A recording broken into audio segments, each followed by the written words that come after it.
한 절씩 교도하겠습니다. 사사들이 치리하던 때에 그 땅에 흉년이 드니라. 유다 베들레헴의 한 사람이 그의 아내와 두 아들을 데리고 모압 지방에 가서 거류하였는데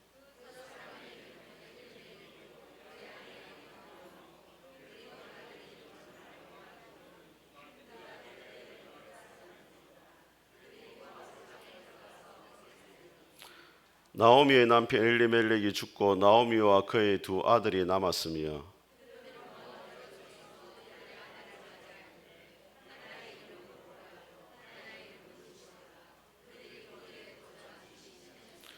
같이 읽겠습니다. 말론과 기럨 두 사람이 다 죽고 그의 여인은 두 아들과 남편 뒤에 남았더라. 아멘. 오늘 이 본문의 말씀을 가지고 인생의 흉년이 찾아올 때라는 제목으로 하나님의 말씀을 선포하겠습니다. 우리 앞뒤자 인사하겠습니다. 잘 오셨습니다. 하나님께 영광을 돌립시다. 네, 한 주간 평안하셨습니까? 네, 오늘도 하나님 우리 아버지와 주 예수 그리스도로부터 은혜와 평강이 여러분 가운데 함께 할 수 있기를 주님의 이름으로 축복합니다. 성경에 보게 되어지면은 여인의 이름으로 기록된 두 권의 성경이 나옵니다. 하나는 오늘 우리가 읽은 룻기 말씀이고 또 하나는 에스더라는 말씀입니다. 두 여인 다 공통점은 믿음이 참 좋았다는 겁니다. 오늘 이 룻기 말씀은 특별히 사사 시대를 배경으로 하고 있는데 사사 시대는 이스라엘 백성들이 이제 40년간 광야 생활을 마치고 가나안 땅에 도착을 했습니다. 여호수아가 죽고 난 다음부터 사울 왕이 세워지기 전까지 400년의 기간이 있는데 그 시간을 사사시대라, 사사들이 다스리고 통치했다 해가지고 사사시대라 하는데 이스라엘 역사를 보게 되어지면 가장 영적으로 어둡고 타락했던 시간이 사사시대입니다. 왜 그러면 사사시대는 그렇게 타락하고 영적으로 어두웠느냐? 사사기에 보니까 이렇게 말씀합니다. 이스라엘의 왕이 없으므로 사람들이 각기 자기 소견에 옳은 대로 행하였더라. 실제로 눈에 보이는 왕은 없었지만은 하나님이 이스라엘의 왕으로 통치하시고 다스리고 계셨는데 만화의 왕 대신 하나님의 통치와 다스림을 거부한 결과 각자 자기 소견에 옳은 대로 살아가야 되어졌고 영적으로 가장 어두운 시기가 되어졌다는 거예요. 이스라엘 백성들이 광야 생활을 할 때만 해도 위대한 지도자 모세가 있었습니다. 광야 생활은 하나님의 도움이 없이는 절대로 살아갈 수가 없었어요. 하나님께서 하늘에서 만나를 내려주셔야만 먹을 수 있었고 반석에서 물이 나게 하셔야만 마실 수 있었고 낮에는 구름 기둥으로 밤에는 불 기둥으로 인도하시고 보호하셔야만이 살아갈 수가 있었습니다. 그런데 이스라엘 백성들이 가나안 땅에 들어오고 난 다음에는 환경이 완전히 달라져 버렸어요. 만나가 내리지 않아도 열심히 농사를 지으면 살아갈 수가 있었습니다. 반석에서 물이 나지 않았지만 가나안 족속이 파놓은 우물의 물을 먹고 마시고 살아갈 수가 있었어요. 광야 생활 속에서는 하나님이 절대적으로 도와주셔야 되는데 가나안 땅에 들어와 가지고는 자기 힘과 노력으로 얼마든지 살아갈 수가 있게 되었어요. 그러다 보니까 하나님을 향한 이스라엘의 백성들의 마음이 식어지기 시작했습니다. 사사들이 하나님을 잘 섬겨야 된다고 외쳤지만은 그 말이 귀에 들어오지를 않았습니다. 결과적으로 자기 소견에 옳은 대로 살게 되어지고 사사시대가 가장 영적으로 어두운 시대가 되어집니다. 이 사사시대는 오늘 우리와 비슷합니다, 여러분. 우리가 세상을 바라볼 때 하나님을 믿는 우리보다 믿지 않는 사람들이 훨씬 잘 사는 것처럼 보입니다. 세상을 살아가는 데 있어 가지고 하나님을 믿는 믿음이 오히려 방해가 되고 걸림돌이 되는 것처럼 보일 때가 많습니다. 세상은 악해지지만은 하나님은 악한 세상을 즉각적으로 심판하지 않습니다. 하나님이 침묵하시고 아무것도 하지 않는 것처럼 보이고 오히려 하나님이 과연 살아계시느냐 그런 의구심이 들 때가 있습니다. 하나님을 위해 헌신하고 수고하는 것이 정말로 가치가 있는 일인지 의심이 될 때가 있어요. 오늘 이 사사기에 나오는 이 룻기의 신앙 이야기를 통해 가지고 이 어두운 시대에 우리가 어떻게 하면 하나님으로 말씀대로 살아갈 수 있는지 하나님의 음성을 듣도록 하겠습니다. 첫 번째로 믿음의 가정에도 흉년이 찾아올 수 있다 하십니다. 우리 1절을 같이 한번 읽어보겠습니다. 시작. 사사들이 치리하던 때에 그 땅에 흉년이 드니라. 유다 베들레헴의 한 사람이 그의 아내와 두 아들을 데리고 모압 지방에 가서 거류하였는데, 자, 사사들이 치리하던 때에 그 땅에 흉년이 들었다 되어 있는데, 그 땅이 어떤 땅이냐면 하나님이 약속하신 땅입니다. 아브라함과 이삭과 야곱을 통해 가지고 약속하신 땅이고, 젖과 꿀이 흐르는 땅이었고, 모세가 그토록 들어가고 싶었던 가나안 땅이에요. 그런데 그 땅에 뭐가 들었다고요? 흉년이 들었다, 그렇게 말합니다. 오늘 본문에 나오는 주인공이 엘리멜렉이 어디에 살았냐면 유다 베들레헴에 살았는데, 유다라는 뜻은 기쁨이라는 뜻이고 베들레헴은 떡집이라는 뜻이에요. 떡집에 떡이 없어지기 시작했고 기쁨의 땅에 기쁨이 사라지기 시작했습니다. 엘리멜렉의 이름은 무슨 뜻이냐? 하나님은 나의 왕이시다, 그런 뜻이에요. 다른 사람은 몰라도 엘리멜렉의 가정은 하나님만을 왕으로 모시고 살아가기로 결단한 믿음의 가정이었는데, 그 믿음의 가정에도, 그 믿음의 땅에도 흉년이 찾아오더라는 거예요. 이것을 통해 우리가 알 수 있는 것이 뭐냐면 이 땅에 흉년이 찾아오지 않는 것은 아무것도 없다는 거예요. 여러분, 요한복음 9장에 보게 되어지면 날 때부터 소경된 사람이 나옵니다. 제자들이 예수님께 묻습니다. 예수님, 이 사람이 소경이 된 것이 누구 죄 때문입니까? 부모가 죄를 지어서 그렇습니까? 자기가 죄를 지어서 그렇습니까? 제 아들 생각은 어떤 생각이냐면 이 사람이 이렇게 고통을 받고 있는 것은 과거에 무슨 죄를 지었기 때문이라는 거예요. 우리 성도들도 그런 생각을 가지는 분들이 있습니다. 삶의 고난이 찾아오고 문제가 찾아오면은 저 집사님은 무슨 죄를 저렇게 많이 지어가지고 저렇게 고통을 받느냐, 그렇게 생각하는 분들이 있어요. 근데 예수님이 뭐라고 말씀했습니까? 자기 죄도 아니고 부모 죄도 아니고 하나님이 하실 일이 있기 때문이다, 그렇게 이야기해요. 여러분들의 삶 가운데 흉년이 찾아올 때 물론 자기를 돌아보는 건 필요하지만 더 중요한 것은 여러분 삶 가운데 하나님이 분명히 하실 일이 있다는 사실을 믿을 수 있기를 주님의 이름으로 축복합니다. 여러분, 성경에서 하나님 마음에 합한 사람이 누구였습니까? 네? 네. 다윗의 별명이 하나님 마음에 합한 사람입니다. 거의 보통이 아닙니다, 여러분. 하나님 마음에 콕 든 사람이 이 세상에 딱 한 사람이 있었는데 그게 누구라고요? 다윗입니다. 어떤 목사님이 교회 요람을 펼쳐놓고 마음에 드는 사람 하면 동그라미 쳐요. 김 집사도 꼽혀, 박 집사도 꼽혀, 장로님도 꼽혀, 근사님도 꼽혀, 사모도 꼽혀. 마음에 드는 사람이 한 사람도 없어요. 그런데 다윗은 어떤 사람이냐? 이 세상을 바라볼 때 하나님이 다 마음에 드는 한 사람이 누구였다고요? 다윗이었다. 그런데 그 다윗이 시편 40편에 이렇게 고백합니다. 내가 여호와를 기다리고 기다렸더니 그가 나를 기가 막힐 웅덩이와 수렁에서 끌어올리셨다. 하나님을 기다렸다는 말은 하나님이 적극적으로 도와주지 않더라는 거예요. 기가 막힐 웅덩이와 수렁이라는 말은 인간의 힘으로 도무지 벗어날 수 없는 고난이 자신의 삶에 있었다는 거예요. 그 시간이 오래되었는데도 하나님이 아무런 도움을 주지 않았다는 거예요. 여러분, 하나님 마음에 합한 사람이었던 다윗도 삶의 고난이 찾아왔어요. 여러분, 구약 성경 인물 가운데 예수님을 가장 많이 닮은 인물로 모델을 꼽으라면 누구를 꼽냐면 요셉을 꼽습니다. 근데 그 요셉도 형들이 어떻게 했습니까? 인신매매했잖아요. 애국으로 팔려갔잖아요. 열심히 종로로 돼가지고 총무가 되었습니다. 가정 총무가. 근데 주인 아지매가 유혹해가지고 그 유혹의 자리를 피하다가 나중에 미투에 걸려가지고 시컷 묻잖아요. 감옥에 들어가잖아요. 예수님을 가장 닮은 요셉도 삶의 고난이 찾아왔어요. 성경 인물을 여러분 자세히 보게 되어지면은 고난을 겪지 않는 인물은 없습니다, 여러분. 하나님이 쓰시는 사람은 다 고난이 찾아왔어요. 한국에 보면은 대표적인 세계 교회가 있습니다. 여의도 순복음교회 조용기 목사님, 김영삼 대통령이 다니던 충영교회 충영교회 목사님 누구 기억이 안 나요. 영락교회 한경직 목사님, 충영교회 김창희 목사님. 이 세 분의 공통점이 뭐냐면 다 젊은 날에 폐병이 걸렸다는 거예요. 그래서 목사들 세계에 그런 말이 있습니다. 목회를 잘하려면 폐병이 걸려야 된다. 폐병이 걸려 고난이 있어야 된다는 거예요. 어느 날 그 교수님, 작진대 교수님 저보고 그러더라고. 목사님은 뭐 이것도 괜찮고 저것도 괜찮은데 큰 병이 한번 걸려야 되겠다. 그래야 좀 제대로 목회를 할 수 있겠다. 고난이 없는 인생이 없습니다. 찰리 채플린이 그런 말을 했습니다. 인생이란 멀리서 보면 희극이고 가까이서 보면 비극이다. 어떤 사람은 그렇게, 목사님 왜 우리 가정만 이렇게 힘든지 모르겠습니다.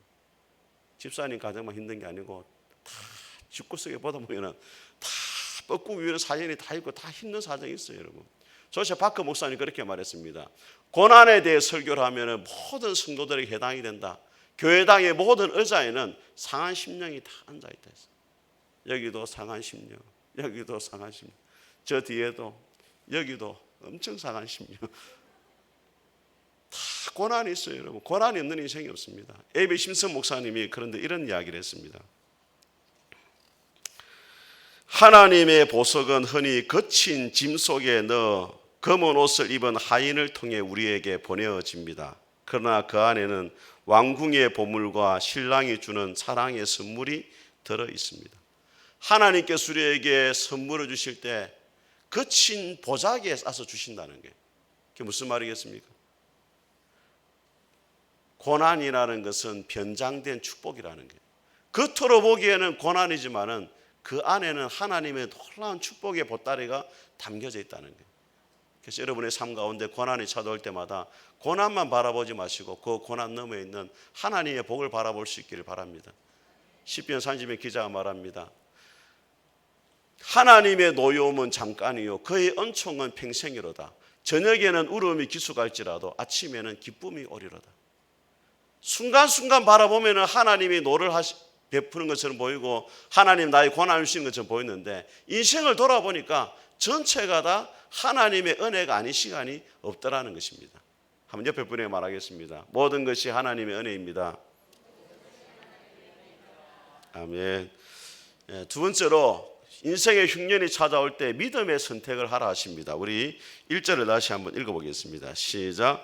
사사들이 치리하던 때에 그 땅에 흉년이 드니라. 유다 베들레헴의 한 사람이 그의 아내와 두 아들을 데리고 모압 지방에 가서 거류하였는데, 흉년이 찾아온 엘리멜렉이 어떻게 하느냐? 자신의 가족들을 다 데리고 어디로 갔습니까? 모압으로 갔습니다. 모압은 오늘 우리가 새벽기도 신명기서를 봤는데, 신명기에 보면은 모세가 모압 평지에서 이스라엘 백성들에게 가나안 땅에 가서 이렇게 살아야 된다 이렇게 이야기합니다. 이렇게 모압이 어디냐면 가나안 땅을 건너기 전에 요단 동편에 있는 지역이에요. 근데 그 모압은 이스라엘 백성들이 가나안 땅으로 갈 때 길을 막아서고 대적을 하고 발람 선지자를 고용해 가지고 저주를 퍼부었습니다. 나중에는 음행과 우상 숭배의 죄에 빠지게 해가지고 수많은 이스라엘 백성이 죽었어요. 하나님이 진노했습니다. 이 모압 사람들은 영원히 하나님의 백성들이 될 수가 없다. 그런데 이 엘리멜렉이 어디로 갔다고요? 모압으로 가버렸어요. 자, 여러분은 오늘 엘리멜렉의 선택에 대해서 어떻게 생각하십니까? 여러분이 만약에 엘리멜렉이라면 어떻게 하겠어요? 김에 먹을 양식이 다 떨어져 가고, 저 낙동강 다리 건너 부산에 보니까 먹을 것이 있다 하고, 그럼 어떻게 하겠어요, 여러분? 엘리멜렉이 자신의 가족을 살리기 위해서 떠나간 것이 잘못되었다 이렇게 말하기는 어려워요. 어떻게 보면 한 가장으로서 가족을 책임지기 위해서 그렇게 했기 때문에 책임감이 강한 가장이었다, 그렇게 이야기를 할 수가 있습니다. 그런데 엘리멜렉의 선택이 왜 문제가 되어졌느냐? 신앙적인 면을 전혀 고려하지 않았다는 거예요. 모압 땅은 하나님의 백성들이 없습니다. 하나님 앞에 예배드릴 공동체가 없어요. 하나님의 말씀을 들을 수 있는 선지자도 없습니다. 더구나 두 아들을 결혼시킬 믿음의 사람이 모압 땅에는 없어요. 신앙적인 선택을 전혀 고려하지 않았다는 거예요. 여러분들이 하나님 앞에 어떤 선택을 할 때 가장 중요한 것은 신앙적인 선택입니다. 하나님 중심으로 선택을 해야 돼요. 더구나 엘리멜렉의 이름 뜻이 뭐냐면 하나님은 나의 왕이시다 이 말이에요. 엘리멜렉이 정말로 하나님을 나의 왕으로 고백했다면 그 하나님이 나의 삶을 책임져 주실 것이라는 믿음을 가졌어야 됩니다. 하나님을 나의 왕으로 고백했다면 하나님께 묻고 하나님의 지시를 따랐어야 돼요. 엘리멜렉은 이름은 하나님은 나의 왕이시다 고백했지만은 실제로는 하나님을 왕으로 인정하지 않았던 것을 보게 되어집니다. 그 결과 어떻게 되어졌느냐? 3절을 같이 한번 읽어보겠습니다. 3절 같이 읽습니다. 시작.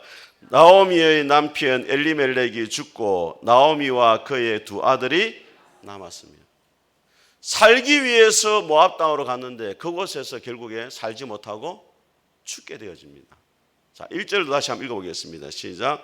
사사들이 치려하던 때에 그 땅에 흉년이 드니라. 유다 베들레헴의 한 사람이 그의 아내와 두 아들을 데리고 모압 지방에 가서 거류하였는데, 자, 여러분 보세요.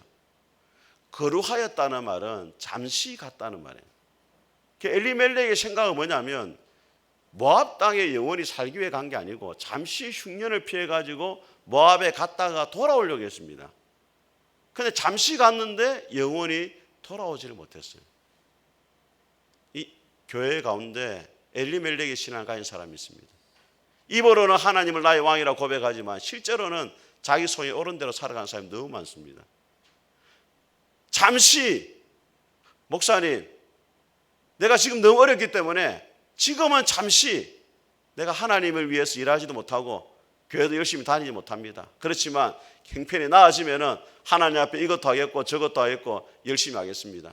학생들 가운데 그렇게 말합니다. 내가 지금 고3이기 때문에, 내가 지금 취업을 준비해야 되기 때문에 지금은 신앙 열심을 내지 못합니다. 지금은 취업 준비하고 또 입시 준비하고 형편이 나아지면은 그때 신앙생활 열심히 하겠습니다. 그런데 여러분, 잠시가 10년이 될 수 있고 20년이 될 수 있고 영원히 하나님을 등질 수 있다는 사실을 여러분들이 기억을 해야 됩니다. 오늘 베들레헴에 흉년이 들었지만은 베들레헴 모든 사람이 다 베들레헴을 떠나지 않았습니다. 베들레헴 사람들이 다 굶어 죽었다는 말이 없어요. 나중에 보면 나오미가 그렇게 말합니다. 내가 풍족히 나갔는데 빈손으로 돌아왔다 이렇게 말해요. 엘리멜렉 가정은 경제적으로 여유가 있었습니다. 풍족하게 살지는 못했지만은 충분히 베들레헴에서 먹고 살 수가 있었어요. 자기 만족을 위해서 베들레헴을 떠난 것입니다.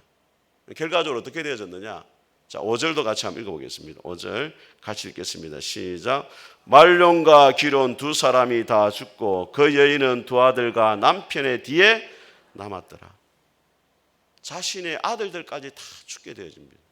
근데 여러분, 이 말론과 기론 이름이 재미있는 게 말론이라는 뜻은 병들다라는 뜻이고 기론이라는 뜻은 낭비한다는 뜻이 있어요. 망한다는 뜻을 가지고 있습니다.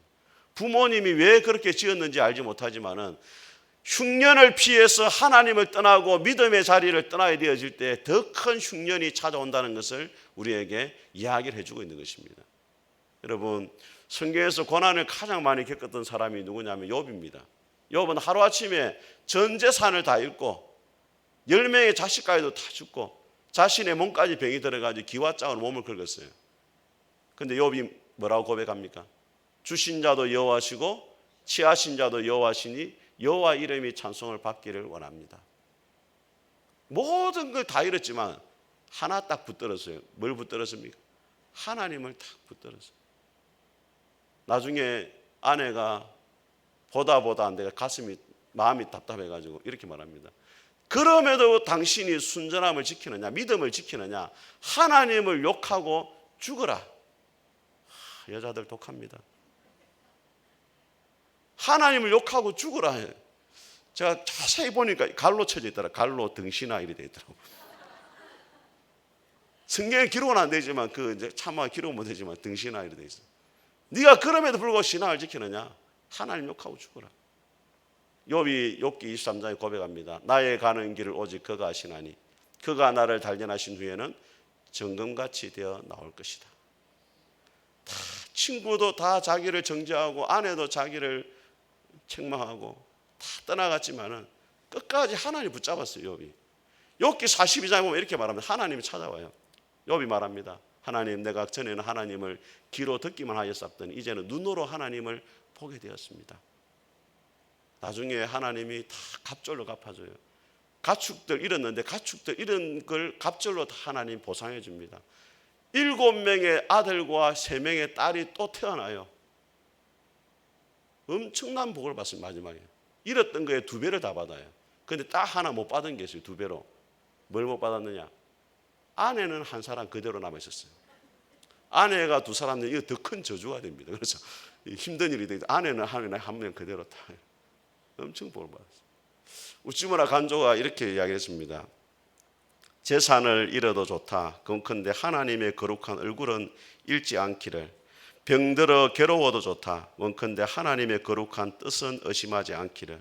사람에게 버림받아도 좋다. 원컨대 하나님께 버림받지 않게 되기를. 하나님은 나의 전부. 하나님을 잃으면 나는 내 모든 것을 잃는 것. 내 일생의 목적 하나님 보고 그분만 내 소유로 삼는 것. 오직 그뿐입니다. 여러분, 우리가 인생의 흉년을 만날 때 다른 것은 다 잃는다 할지라도 하나님을 끝까지 붙잡으면 하나님께 다시금 여러분의 삶 가운데 회복의 은혜를 주실 줄 믿습니다. 세 번째로 인생의 흉년을 만날 때 하나님이 일하신다는 것을 기억해야 됩니다. 우리 5절을 다시 한번 읽어보겠습니다. 시작. 말론과 기럨 2사람이 다 죽고 그 여인은 2 아들과 남편 뒤에 남았더라. 자, 오늘 이 말씀 중에 남았더라는 말이 반복되는데 3절도 같이 한번 읽어보겠습니다. 시작. 나오미의 남편 엘리멜렉이 죽고 나오미와 그의 2 아들이 남았습니다. 처음 엘리멜렉이 죽었을 때는 나오미와 2 아들이 남았다 말하고 2 아들이 죽고 나니까 이제 나오미만 남았다 이렇게 말해요. 다 떠나갔습니다. 남았다는 말은 나오미만 홀로 남았다는 말이 아니고 다른 사람들은 다 떠나갔지만은 누구는 남았다는 말이냐면 하나님은 남아 계셨다 이 말. 이제 비로소 하나님이 일하실 때가 되어졌다. 이것을 강조하고 있는 것입니다, 여러분. 여러분, 모세가 언제 하나님께 부름 받았습니까? 모세가 40년간 애굽에서 바로의 공주의 아들로 자라며 왕자로 자랐습니다. 그때 하나님 부르지 않았어요. 역사가 요세푸스에 하면은 모세가 40세에 전쟁에 나가면은 승리하고 돌아오고 이기지 못한 전쟁이 없었다 할 정도로 지도력이 상당했다는 거예요. 근데 하나님이 그때 모세를 안 불러요. 언제 모세를 불렀습니까? 도망자 신세가 돼 광야에서 양을 칠 때 80세 노인이 돼가지고 아무도 모세를 기억하는 사람이 없을 때 그때 하나님이 모세를 불러요. 무디가 이렇게 말합니다. 모세가 애굽에서 40년은 자기가 위대한 사람으로 생각했고 광야에 양을 칠 때의 40년은 자기가 아무것도 아니라는 것을 깨달았고 하나님이 부르셔서 지도자로 쓰임받을 40년은 아무것도 아닌 사람도 하나님이 쓰시면 위대한 사람이 될 수 있다는 것을 모세가 깨달았다. 여러분, 하나님이 언제 일하시느냐? 우리 인생의 한계가 깨달아질 때, 나는 아무것도 할 수 없다고 생각할 그때가 비로소 하나님 일을 하실 때. 왜냐하면 그때 하나님 일하셔야만이 내가 한 것이 아니고 하나님이 하셨습니다라고 고백하게 되고 내 이름이 아니라 하나님의 이름에 영광을 돌리는 삶을 살아갈 수가 있기 때문입니다. 기독교 작가 가운데 김성일 장로님이라는 분이 계십니다. 혹시 들어보셨습니까? 네. 김성일 장로님이 기독교 출판사에 신앙적인 책을 많이 냈어요. 네. 뭐 땅끝에서 오다, 천국과 제국, 뭐 이런 책들 많이 냈는데 이분이 중학교까지는 열심히 신앙생활했는데 중학교 이후로 이제 하나님을 멀리합니다. 감수성이 예민해가지고 성경보다는 서양 역사, 철학, 소설 이런 책들을 많이 읽었어요. 그리고 나중에 사르트르에 빠집니다. 자유의 길이라는 그 사상에 빠져가지고 자유의 길이 뭐냐면 인간이라는 것은 하나님께 매여있어 살아간다는 것은 맹종하는 것이 어리석은 것이다. 하나님을 떠나서 자기 원하는 대로 살아야 되고 또 잘못을 저지르면 그에 대해 책임을 지는 것이 참된 인간의 모습이다. 그 생각을 하게 돼요. 그래가지고 자기가 이제 대학을 가서는 소설가가 되고 싶었는데 서울대 물리대를 가야 되는데 그 일반적으로 또 가기 싫어가지고 기계공학과를 갑니다. 기계공학 쪽으로 알아야 제대로 된 소설가가 될 수 있다 해가지고 하나님을 떠나 살았어요. 결혼을 하고 40세가 되어졌는데 병원에 갔는데 아내가 위암이 걸렸다는 소식을 듣게 됩니다. 하나님을 떠나가지고 자유로운 삶을 살았는데 결국에는 아내가 병이 들게 돼요. 죄책감이 느꼈습니다. 근데 의사가 이렇게 이야기했어요. 운칠기 3입니다. 의사의 기술은 3이고 운이 7입니다. 혹시 예수 믿습니까? 기도나 열심히 하세요. 하나님 앞에 기도합니다. 하나님, 죄는 내가 지었는데 왜 천사 같은 아내가 저렇게 고통을 받아야 됩니까? 그 암을 나한테 가져다 주시고 우리 아내 살려주십시오. 회개를 했어요. 회개하는 눈물이 그렇게 나는 거예요. 근데 새벽 기도 가서 회개하고 할 때마다 자기 죄가 더 많이 보이는 겁니다. 그 어느 날 기도하는데 하나님 음성이 들렸어요. 일어나 걸어라. 두 번이나 들어요. 일어나 걸어라. 하나님이 자기를 버리지 않았다 생각이 탁 들면서 나중에 보니까 아내가 깨끗이 낫게 되어졌어요.